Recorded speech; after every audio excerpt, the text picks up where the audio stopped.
Bonjour François-Xavier Bellamy. Bonjour. L'Europe va donc se doter de 800 milliards d'euros pour un plan. Alors chaque État va devoir faire ses efforts. Plan pour la défense, progrès décisif vers une Europe forte de la défense, dit le président du Conseil Antonio Costa. Un pas historique, dit Ursula von der Leyen. Tout ça, c'était après le Conseil européen d'hier soir. Bon, est-ce que ce matin, on peut dire merci Donald Trump ? Je crois qu'il faut d'abord prendre la mesure de la gravité de la situation, de l'importance pour les Européens, pour les pays européens, de se donner les moyens de la maîtrise de leur destin, de la protection de leur continent. Parce que ce qui est en train de se jouer, c'est que, et cela c'est un revirement historique dans l'histoire d'une alliance avec les États-Unis, le président des États-Unis aujourd'hui indique que si jamais nos pays étaient attaqués, alors que nous sommes liés par une alliance militaire, l'OTAN, les États-Unis ne viendraient pas nécessairement les défendre. C'est ce qu'il a dit hier dans le bureau ovale. Sur ce qui s'est dit hier soir, sur cet accord sur les 800 milliards, sur les 150 milliards de prêts, sur le fait aussi qu'il y a un accord entre les 27, pour le coup, qu'est-ce que ça vous inspire ? Mais ça veut dire que les pays européens, effectivement, et les chefs d'État et de gouvernement qui étaient réunis hier, prennent la mesure de l'importance de la situation. Et effectivement, nous avons devant nous un immense effort à faire pour assurer nous-mêmes notre défense. Pendant longtemps, les pays européens ont été, c'est ce que leur reprochent les États-Unis d'ailleurs, ont été d'une certaine manière les passagers clandestins de la défense américaine. Les Américains investissaient massivement pour leur défense et pour défendre leurs alliés, pour défendre les pays de l'OTAN. Aujourd'hui, ils ont décidé que c'était terminé. On n'a pas de raison de leur dire merci. Je crois on n'a ni à s'en réjouir, ni non plus à s'indigner indéfiniment. La seule question qui se pose pour nous, c'est qu'est-ce que nous allons faire pour nous-mêmes. Et je crois que tous les pays européens doivent comprendre aujourd'hui que si l'Europe ne se préoccupe pas d'elle-même, personne ne le fera pour elle. Mais vous dites c'est un grand effort, c'est un grand ouf aussi quand même, depuis le temps qu'il est question de cette Europe de la défense. Même sans dire merci à Donald Trump, là-dessus, il y a une vraie source de satisfaction, j'imagine. Pour moi, la source de satisfaction, elle vient du fait que la plupart des pays européens avaient construit leur modèle de sécurité sur ce pari de la dépendance à l'égard des États-Unis. Et finalement, l'Europe s'était construite sur ce pari de la dépendance. Dépendance en matière de sécurité vis-à-vis des Américains, dépendance en matière énergétique vis-à-vis de la Russie, avec la fermeture des centrales nucléaires et le combat contre le nucléaire qui s'est déroulé un peu partout en Europe, et puis la dépendance à l'égard de la Chine sur le plan commercial. Aujourd'hui, ce triple pari de la dépendance, il est en train de s'effondrer et nous, je crois, Français, nous avons certainement un rôle à jouer dans ce moment si important pour le continent européen. Moi, je me battais depuis des mois avec ma délégation, avec le général Gomard, qui est très engagé sur les questions de sécurité et de défense. Je me battais comme rapporteur du programme européen pour l'industrie de la défense parce que je disais aux Européens... Je disais aux Européens, maintenant, il faut arrêter de mettre tout l'argent que nous mettons dans la défense, il faut arrêter de le mettre dans des entreprises américaines. Et là, je crois que les Européens, effectivement, ont compris la nécessité d'investir dans nos propres entreprises, dans nos propres filières industrielles. Et ça, c'est effectivement une bonne nouvelle. Sur le financement, sur comment on finance, sur qu'est-ce qu'on finance aussi, parce qu'effectivement, il y a beaucoup de questions à poser. Mais vous qui êtes l'homme de droite, attaché à une forme de rigueur budgétaire, l'idée de pouvoir... se dégager en quelque sorte des 3% de limite de déficit public, elle semble faire son chemin malgré tout. Alors rien n'a été acté hier soir, mais ça avance. C'est plus un sujet. Malheureusement, et je le déplore absolument, la règle des 3% n'est plus un problème pour les dirigeants français depuis très longtemps maintenant. Parce que Sauf que là, c'est acté par les Européens. C'est-à-dire que concrètement, les États membres vont pouvoir accroître leurs dépenses militaires sans que ce soit pris en compte dans les 3%. Seulement pour les sujets de défense. Mais c'est là où on voit bien à quel point notre dette, à nous Français, et je n'ai pas changé d'avis là-dessus, notre dette est une immense fragilité. Évidemment que pour l'Allemagne, ça va être plus facile de se réarmer. Parce que l'Allemagne, elle est à 64% de dette sur son PIB. Nous sommes au-delà de 100%. Et donc, on est évidemment dans une situation de très grande faiblesse. La dette est une fragilité stratégique pour l'Europe. Et je crois que tous les Français doivent le comprendre aujourd'hui. Si nous devons financer cet effort de réarmement, ce sera évidemment aussi pour développer notre industrie de défense. Ça voudra dire des emplois, ça voudra dire de la recherche, ça voudra dire de la valeur ajoutée en France. Mais il va falloir faire des choix. Parce qu'on ne va pas pouvoir augmenter notre dépense en matière de défense si on n'arrive pas à faire des efforts sur d'autres sujets. La France, c'est 2% de dépenses en matière de défense par rapport à son PIB et 32% de dépenses sociales par rapport à son PIB. Donc le vrai sujet, c'est comment est-ce qu'on trouve un équilibre. On va en parler, ça tombe bien effectivement, parce que avant d'abord de parler de la manière dont on finance, on va financer quoi? Est-ce que on peut effectivement financer peut-être déjà sans toucher aux impôts, comme le dit Emmanuel Macron? Mais on n'a pas le choix, il ne faut pas toucher aux impôts. Parce que là Ça encore... va pas être inévitable d'avoir quand même une forme de prélèvement sur quelque chose, sur quelqu'un à un moment donné? Écoutez, en France, on est les champions du monde pour considérer que tout problème a une solution qui s'appelle soit de la dette, soit des impôts. Si vraiment cette méthode marchait, on serait le pays le plus fort d'Europe. Aujourd'hui, on est le pays le plus vulnérable parce que nous avons les impôts les plus élevés de l'OCDE, nos entreprises, et tous les Français le savent, nous nous battons pour survivre à ce poids de la pression fiscale et notre économie survit à cette espèce d'obstacle qui est en permanence sur ses épaules. Et simultanément, nous avons la trajectoire budgétaire la plus inquiétante de toute l'Union européenne. Donc il faut sortir de cette folie. La vraie question, c'est comment est-ce qu'on réforme notre État pour se reconcentrer sur l'essentiel. Aujourd'hui, on n'a jamais payé autant d'impôts, on ne s'est jamais autant endetté, et pourtant toutes les fonctions régaliennes de l'État, la sécurité, la justice, la défense bien sûr, toutes ces fonctions régaliennes sont en difficulté. Très précise, quand vous entendez le patron de la Banque publique d'investissement, Nicolas Dufourcq, dire: moi, je préfère qu'avec de la dette, on finance des canons plutôt que des loisirs pour les jeunes retraités. Qu'est-ce que vous en pensez? Je rappelle que les retraites, c'est plus de 400 milliards d'euros dépensés par an. Mais c'est pour ça que nous avons soutenu une réforme des retraites et c'est pour ça qu'il faudra évidemment refaire une réforme des retraites. On ne parle pas de l'âge de départ, on parle des retraités actuels. Non, mais pourquoi est-ce que les retraites pèsent un poids si lourd dans le PIB français? Mais c'est évidemment parce que aujourd'hui en France, on est l'un des pays d'Europe où on part le plus tôt à la retraite, encore aujourd'hui, après la réforme qui a été faite. Aujourd'hui en France, on est, écoutez, c'est très simple, c'est facile à retenir comme statistique, on est le pays de l'OCDE, c'est-à-dire parmi les pays développés, le pays où on travaille le moins par habitant sur une vie. Et quand je dis ça, ça dissimule en fait de très grandes inégalités. Il y a des gens dans ce pays qui travaillent très dur, qui travaillent énormément et qui d'ailleurs vous détournez un petit peu le sujet, François. Mais non, c'est le même sujet. Est-ce qu'on ne peut pas demander aussi aux retraités français, aux retraités actuels, de faire un effort? Eux, ils n'ont pas eu de période de réarmement, de guerre, etc. Ils ont pu bénéficier de cette... C'est le même sujet. Le sujet, c'est qu'aujourd'hui, si on a besoin de travailler plus, c'est parce que la France a besoin de se relever et qu'on ne sortira pas ce pays de l'ornière en travaillant moins collectivement. Et pour ça, le sujet, c'est pas seulement de toucher à ce que gagnent les retraités qui ont cotisé toute leur vie, mais c'est d'abord de faire en sorte qu'on augmente la quantité de travail globale que fournit notre pays. Mais et ça, c'est pas en baissant le montant des retraites, c'est pas en s'appauvrissant collectivement qu'on va y parvenir. Il peut y avoir un débat sur l'indexation des retraites, mais le vrai sujet pour moi aujourd'hui, le vrai sujet, c'est d'augmenter la quantité de travail que, en moyenne, les Français fournissent. Et encore une fois, je le redis, il y a dans ce pays des gens qui travaillent dur et qui s'en sortent pas, et c'est une immense injustice, mais il y a aussi beaucoup trop de Français qui pourraient travailler, on pourrait travailler plus, on pourrait travailler plus longtemps, et aujourd'hui on refuse de le faire parce qu'effectivement on a choisi un autre modèle. François-Xavier Bellamy, quand même sur les retraites, vous savez qu'il y a une conciliation, ce fameux conclave en France en ce moment, on arrête tout, je veux dire, ça n'a plus raison d'être. Mais bien sûr, ça n'a aucune raison d'être, vous avez totalement raison de le dire. Moi, ce non mais conclave... il faut le dire clairement, vous discutez mais pour rien. Je le dis depuis le début. Pour moi, je suis sidéré. On est dans un contexte où jamais les tensions géopolitiques n'ont été aussi fortes. Et donc on décide comment? C'est pas seulement la question de la menace russe, c'est la compétition avec la Chine, c'est la montée de puissances autoritaires comme l'Iran, comme l'Azerbaïdjan qui s'attaque directement à notre pays, à son intégrité territoriale. C'est le défi migratoire qui est devant nous partout en Afrique. Non mais sur les retraites, on fait comme les Danois. Tous ces sujets-là, sont devant nous. Et nous, ce dont on discute, c'est de savoir si on va pouvoir baisser l'âge de départ à la retraite. Pardon, mais je sais pas si demain... Non, mais donc vous balayez aussi la méthode, c'est-à-dire qu'on ne concerte plus personne et on décide, comme les Danois l'ont fait, de repousser à 70 ans le départ à la retraite, c'est ça qu'on fait? On a des modèles différents, mais en tous les cas, il faut arrêter de mentir aux Français et il faut arrêter de faire croire aux Français qu'on va sortir ce pays du déclin économique, de l'appauvrissement général, de l'impuissance qui le caractérise en travaillant moins et en baissant l'âge de départ à la retraite. On n'a pas complètement de solution concrète sur la manière dont on finance. Certains évoquent déjà, par exemple, la question d'un emprunt, d'un grand emprunt, voire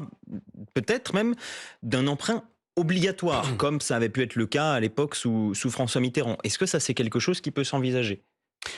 On peut réfléchir, c'est l'un des débats qui a lieu aujourd'hui en Europe sur la question d'un emprunt commun, mais encore une fois, il faut faire... Alors là, je parlais même d'un emprunt à l'échelle de la France. Mais le problème, encore une fois, c'est que la France, elle ne peut pas. Je ne sais pas si vous êtes au courant, mais hier, les taux d'intérêt, c'est possible. Les taux d'intérêt hier, les taux d'intérêt de la dette française ont augmenté d'une manière inédite, alors que la BCE baisse ses taux. Pour la première fois, la Banque Centrale Européenne n'a plus le contrôle sur les taux auxquels nos États empruntent. Emmanuel Macron ou le gouvernement peut demander aux Français, peut emprunter de l'argent aux Français, comme ça a pu se faire par le passé. Ça a déjà existé pour financer, y compris d'ailleurs des efforts de guerre.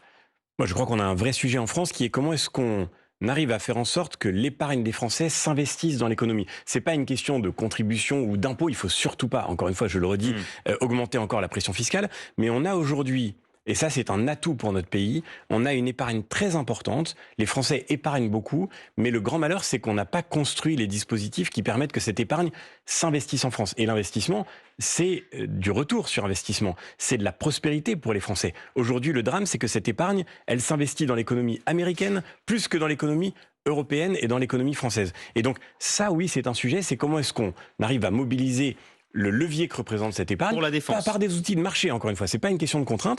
Et la défense peut être, c'est un sujet sur lequel il y a des investissements à faire qui vont être productifs. Et on rappelle simplement, avant de laisser la parole à Bérangère Bonte, que voilà, s'il s'agit d'utiliser l'épargne, c'est évidemment pas de prélever l'épargne, mais d'utiliser comme ça. Il faut absolument mettre fin à ce fantasme. On ne va pas aller, encore une fois, piocher dans l'argent des Français. La vraie question qui se pose, c'est comment est-ce qu'on met les économies des Français, comment est-ce qu'on leur permet de s'investir dans l'économie du pays pour en tirer, encore une fois, un retour sur investissement. L'idée d'utiliser les avoirs russes gelés, c'est une manne, entre guillemets, potentielle en cas de réparation future qui représente à peu près 200 milliards. C'est un sujet qui fait débat. Gabriel Attal, Édouard Philippe sont favorables, le gouvernement non. À gauche, c'est divisé aussi. Vous en pensez quoi ? C'est aussi un très grand débat européen parce qu'en fait, c'est une question européenne. Aujourd'hui, on utilise les intérêts de ces avoirs russes gelés. Ça représente déjà des dizaines de milliards d'euros potentiels. Mais utiliser ces avoirs, ça voudrait dire s'affranchir totalement de l'ordre légal en matière de dépôt bancaire.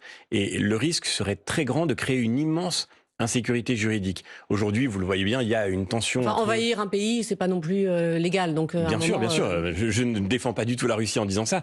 Mais la question qui se pose, c'est est-ce que demain, des investisseurs étrangers vont craindre de déposer leurs avoirs dans des banques européennes en se disant que le jour où un conflit géopolitique arrive entre des pays, leurs avoirs peuvent en devenir l'otage. Et ça, c'est un vrai risque pour notre économie. Vous savez, donc pas favorable, plutôt pas favorable. Ce que je dis tout simplement, c'est qu'il faut faire très attention en matière de sanctions, que les sanctions ne se retournent pas contre nous. Parce qu'il faut punir des pays, et la Russie évidemment aujourd'hui, elle a décidé en envahissant l'Ukraine de commettre un acte de crime international, elle s'affranchit du droit international. Il ne s'agit pas du tout de la défendre, mais il faut faire attention qu'en cherchant à la punir, on ne fragilise pas paradoxalement notre propre économie, ce qu'on a fait parfois avec une forme de naïveté.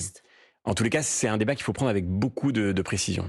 François-Xavier Bellamy, vous restez avec nous, on se retrouve juste après le fil info 9h moins le quart. Mathilde Romagnan. La SNCF invite les clients à reporter leur voyage. Au départ de Gare du Nord à Paris ce matin, le trafic est totalement interrompu après la découverte cette nuit d'une bombe datant de la Seconde Guerre mondiale.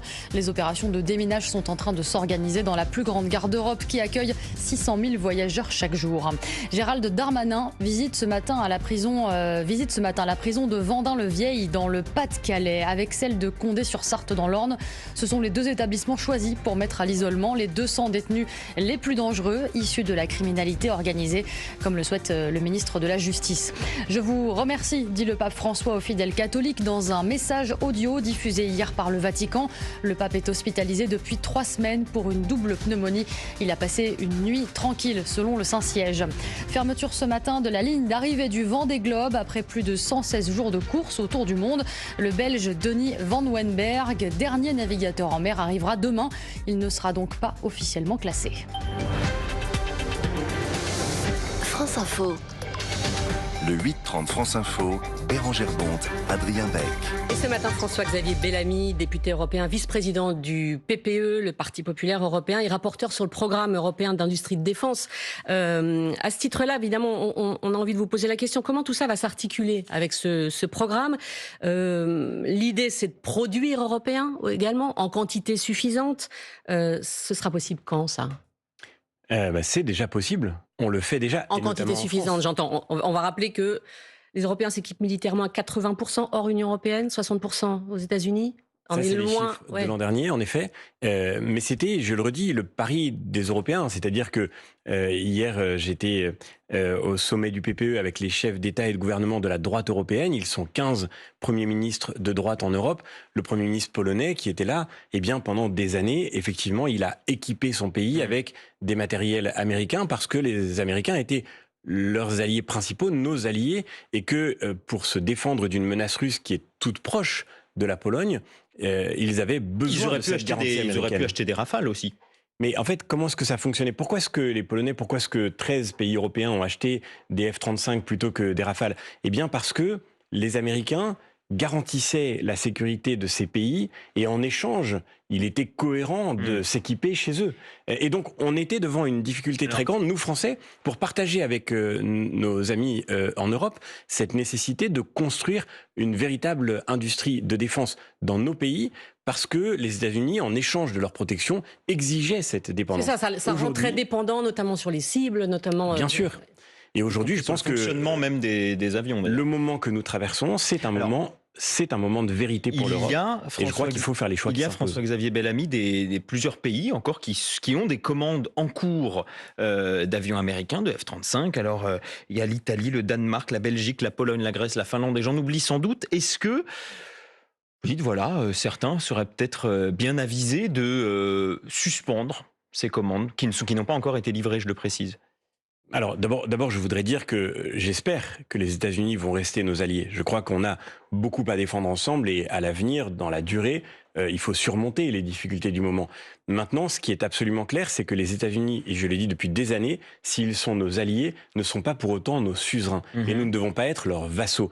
Et aujourd'hui, ce que les Européens touchent du doigt, c'est que la dépendance extrême à l'égard des Américains constitue... C'était pas tout à fait ma question, ça ne vous a pas échappé. Ma question, c'est est-ce qu'on doit suspendre ces commandes ?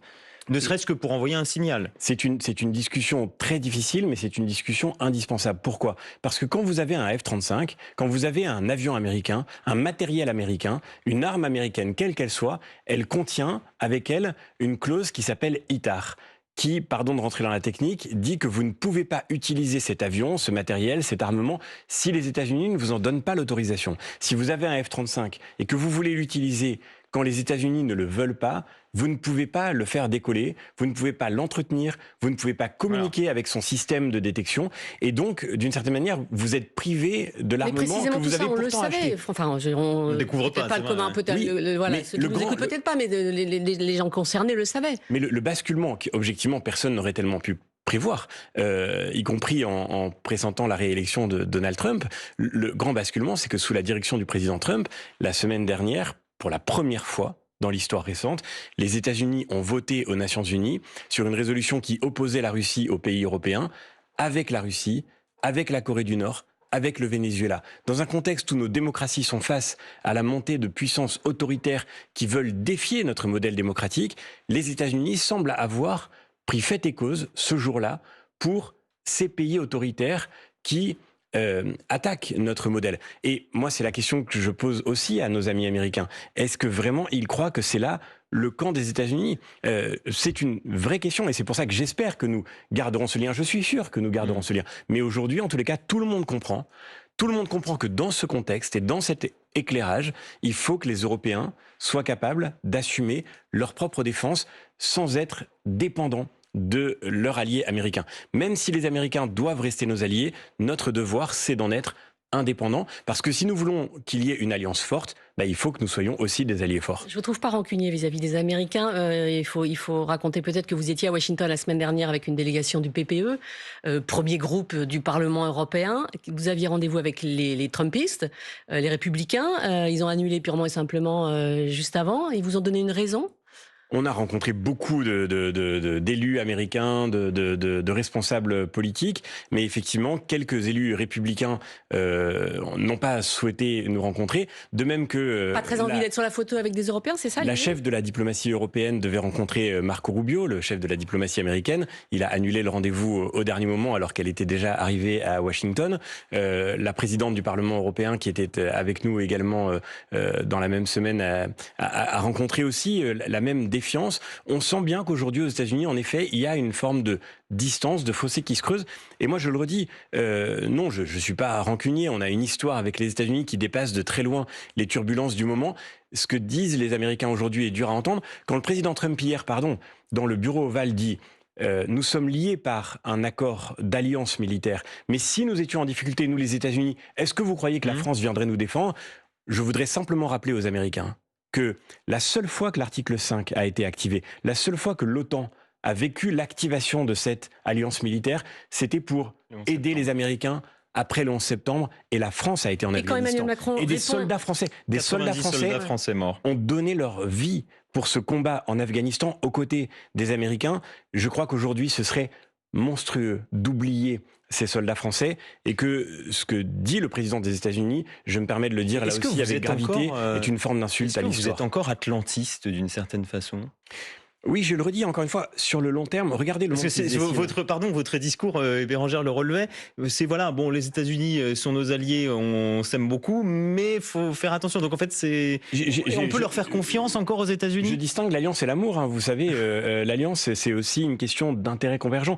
Et nos pays ont des intérêts convergents. Les États-Unis sont, et ils le resteront, un grand pays démocratique. Nous avons une immense histoire commune avec les Américains. Nous avons surtout des intérêts à défendre ensemble, parce que aujourd'hui, les vrais défis pour nous, c'est pas seulement la Russie. La Russie, c'est 10% du PIB européen. Ça n'est pas aujourd'hui la menace, je crois, qui résume le danger pour le continent européen. Nous avons à affronter ensemble la compétition de la Chine, qui est un immense compétiteur global. Nous avons à affronter, je le redis, la question de l'Iran, de ces États autoritaires ou totalitaires qui veulent faire la démonstration que les démocraties sont terminées. Et j'espère que nous mènerons ce combat ensemble. Et je crois que nous avons le devoir de continuer de cultiver cette conversation. Pas encore une fois, par servilité ou par courtisanerie. Moi, je ne vais pas à Washington pour faire des selfies avec les nouveaux patrons. Ça ne m'intéresse pas. Il faut engager des dialogues exigeants avec la nouvelle administration. Et le premier de ces dialogues, c'est celui qui concerne la nécessité pour l'Europe de s'affranchir de la dépendance. Le dialogue, il passe par des droits de douane, une réponse européenne à l'annonce des droits de douane augmentés par Donald Trump, même si pour l'instant il est en train un peu de faire marche arrière vis-à-vis du Mexique et autres. Mais globalement, qu'est-ce qu'on attend? Qu'est-ce que l'Europe attend? D'abord, les droits de douane promis par le président Trump ne sont pas encore effectifs. Donc on voit comment marche cette situation. On a déjà mis sur la table les mesures de rétorsion qu'on mettrait en œuvre, mais je crois que personne n'a intérêt à cette guerre commerciale. Personne. Donc vous espérez encore qu'ils renoncent? Bien sûr. Nous, vous savez, comme dans toute guerre, la guerre commerciale, ça commence par un travail de dissuasion pour éviter que la situation ne dégénère. Et moi, je pense à tous ceux qui aujourd'hui s'inquiètent en France de la réalité de cette menace. Je pense à nos agriculteurs, je pense à nos viticulteurs, je pense à nos industriels qui seraient directement victimes de cette confrontation commerciale. J'espère qu'elle n'aura pas lieu. Et là encore, je pense qu'il faut tout faire pour qu'un dialogue exigeant et serré s'engage avec la nouvelle administration sur ce sujet-là. À propos de confrontation, François-Xavier Bellamy, il y a celle entre Bruno Retailleau et Laurent Wauquiez pour la tête des Républicains. Quand vous voyez tout ce dont on vient de parler, l'avenir de l'Europe, l'avenir du monde quelque part, et quelquefois des noms d'oiseaux qui peuvent voler, est-ce que vous appelez peut-être chacun à... Où est-ce que vous avez vu des noms d'oiseaux? Je sais pas, quand Laurent Wauquiez dit Bruno Retailleau n'a pas les moyens d'avoir des résultats. Pas très sympathique. On va rappeler que vous avez déclaré votre soutien, vous, à Bruno Retailleau, pour la présidence. On est très loin de noms d'oiseaux. On a un vrai débat de fond. Ce qui est certain aujourd'hui, c'est que moi, je suis heureux que Bruno Retailleau soit au ministère de l'Intérieur pour. Mais il n'a pas de résultat. C'est aussi un enjeu de sécurité, la défense de notre pays face à la menace migratoire. Il a des résultats. Évidemment, il ne prétend pas, aucun d'entre nous ne prétend que nous soyons dans une situation d'alternance. Notre devoir, c'est de préparer l'alternance. Aujourd'hui, nous n'avons pas de majorité à l'Assemblée nationale et nous ne nous faisons pas croire que nous avons tous les moyens d'agir dont nous aurions besoin pour renverser vraiment la situation sur le sujet migratoire et sur le sujet de la sécurité pour pouvoir protéger les Français. Ça, c'est l'enjeu de 2027. Et pour préparer l'alternance, il faut qu'un parti de droite solide sérieux, courageux il aura se quelle reconstruisent place, Laurent pour faire Wauquiez entendre la voix d'une majorité de Français qui veulent enfin cette Il aura alternance. quelle place, Laurent Wauquiez, s'il perd cette élection? Mais il aura une place déterminante. C'est une élection interne. Nous ne sommes pas dans une confrontation. Il n'y a pas d'inimitié. C'est ce qu'a semblé dire Laurent Wauquiez. Non, Laurent Wauquiez lui-même a dit tout récemment, je n'ai pas d'adversaire dans cette élection. Et je crois qu'il a raison. Moi, je ne me suis pas engagé derrière Bruno Retailleau par inimitié envers Laurent Wauquiez. Loin de là, c'est une élection interne. On a de la chance dans une famille politique d'avoir plusieurs talents, d'avoir plusieurs figures importantes. Et ces figures vont compter. Et au lendemain de cette élection, le 18 mai prochain, nous serons tous absolument unis parce que le devoir pour nous, c'est de reconstruire non pas seulement ce parti, mais de relever ce pays. C'est ça qui nous intéresse. Merci à vous, François-Xavier Bellamy, député européen, vice-président du Parti populaire européen, donc la droite, membre également évidemment des Républicains. Merci Bérangère Bonte. Et à demain, les informés sont à suivre sur France Info dans 5 minutes.